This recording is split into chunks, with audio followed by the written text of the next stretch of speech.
तो फिर उससे वैसी व्यवस्था भी तो होनी चाहिए। जितने लोगों के लिए भोजन अपने घर में हो, जितने लोगों के लिए बैठने की जगह हो, उतने ही लोगों को तो बुलाया जाता है। आप 40 करोड़ की व्यवस्था किए हो तो फिर ये घटना, ये विचार का विषय है। सबसे बड़ी समस्या क्या है, जिस बारे में हम लोग बहुत मर्माहत हैं, वो ये है कि जब कल सवेरे सो करके हम लोग उठे तो हम लोगों ने समाचार देखा, शायद दैनिक जागरण का समाचार था। उसमें बताया गया था कि रात को भगदड़ मच गई है और 17 श्रद्धालुओं की मौत हो गई है। हम लोग बड़े चिंतित हो गए, मौन हम लोग रहते हैं स्नान तक। हम लोगों ने सोचा अब क्या करें, कैसे करें। फिर पता चला कि सब नाव निरस्त कर दी गई है। जो हम लोगों के स्नान के लिए व्यवस्था बनाई गई थी, प्रशासन के द्वारा समाचार आया कि वो सब निरस्त कर दी गई है, अब कुछ नहीं हो सकता है। तो हमको लोगों को लगा कि घटना तो जो बताया गया सही है। फिर हम लोग प्रतीक्षा करते रहे। 10 बजे के करीब, 10 साढ़े 10 जो भी रहा हो समय, मुख्यमंत्री जी का बयान आया। मुख्यमंत्री जी ने कहा कि कुछ रात को भगदड़ हुई है, ऐसे घटना हो गई, कुछ लोग घायल हुए हैं, गंभीर रूप से घायल हुए हैं और अफवाहों पर ध्यान न दें। फिर उनका ट्विटर आया, ट्विटर पर उन्होंने लिखा कि अफवाहों पर ध्यान न दें। पहले भी उनका एक ट्विटर आया था, उस पर भी सवेरे लिखा था कि अफवाहों पर ध्यान न दें। उससे पहले उनका एक ट्विटर आया था जिसपे उन्होंने मौनी अमावस्या की सबको बधाई दी थी। तो जब हम लोग सवेरे उठे तो अखबार कह रहा था कि रात को भगदड़ हुई है, कुछ लोगों की मृत्यु हो गई है।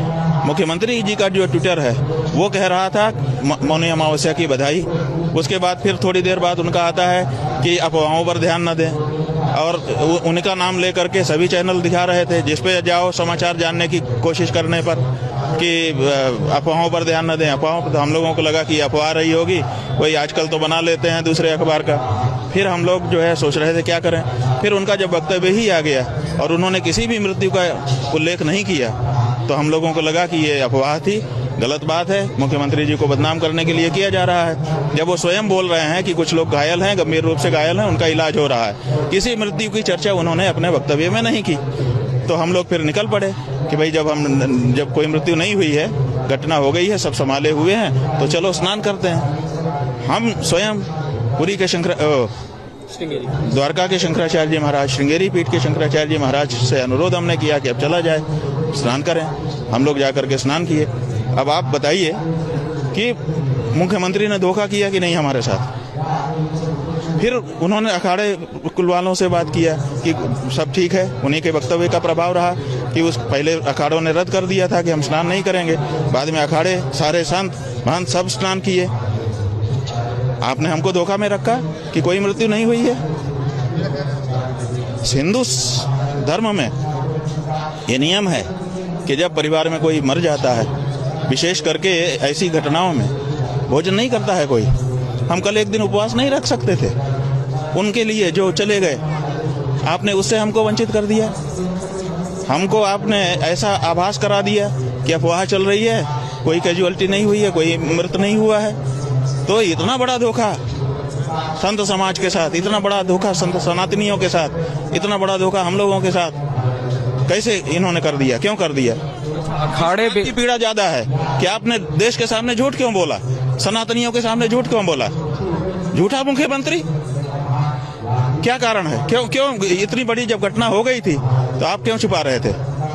तो इस बात की पीड़ा ज्यादा है कि जो घटना हुई वो तो हो गई, लेकिन इन्होंने उसको छुपाने का प्रयास किया जी। अब तो छुपाए रहे, अब शाम को जाकर के बोलते हैं कि वो हो गया है। आप पूरे दिन आपको पता ही नहीं था, दुनिया बता रही थी, आपको पता ही नहीं था। तो आज सबसे बड़ी जो हम लोगों के मन में पीड़ा है वो ये है कि हमारा मुख्यमंत्री झूठा है।